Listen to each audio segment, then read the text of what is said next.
Bonsoir. Vous vous souvenez probablement tous du dessin animé « Il était une fois la vie ». Oui, j'ai vérifié, ça a été diffusé dans nos 4 pays. Comme moi, vous vous êtes peut-être passionné pour les globules blancs. Ces petits personnages tout blancs, matraques au poing, prêts à défendre le corps humain. C'est dans cet univers que l'on peut situer mon projet de recherche. Je m'intéresse à une catégorie particulière de globules blancs, le T4. Imaginez qu'un sale intrus attaque l'organisme. Dans la vraie vie, ce serait par exemple le virus de la grippe ou du sida. Les globules blancs réagissent immédiatement, T4 en tête. Comme de parfaits éclaireurs, ils envoient des signaux à 2 autres types de globules blancs qui interviennent en tireurs d'élite. Les B, qui produisent des anticorps attaquant directement l'élément indésirable, et les T8, programmés pour tuer les cellules déjà infectées, ce qui empêche le virus de se propager davantage. Ces tireurs d'élite sont programmés à tuer en produisant une protéine, la perforine. Elle porte très bien son nom parce qu'elle détruit les cellules en les perforant. En effet, comme les ordinateurs obéissent à des codes, les cellules humaines sont programmables, par exemple pour produire de la perforine.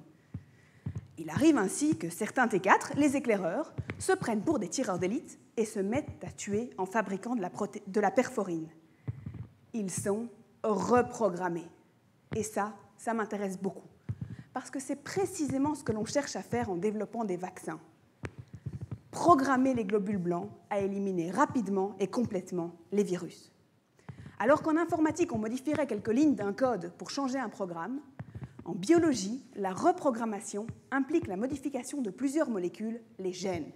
Je cherche à découvrir lesquels et comment ils s'enchaînent.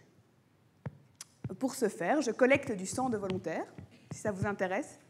Non, rassurez-vous, ça ne passera jamais la douane.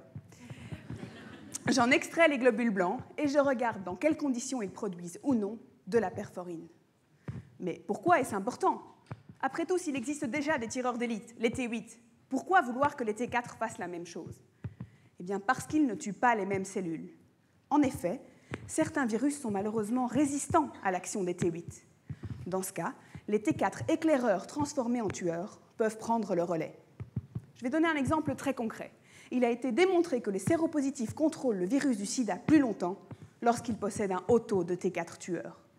Dès lors, si j'arrive à percer le code menant à cette transformation, j'aurai très modestement apporté une petite pierre à l'édifice menant à un vaccin, et puis cela aura largement justifié toutes ces heures passées enfermées dans le labo, en tête-à-tête avec mes globules tueurs. Merci.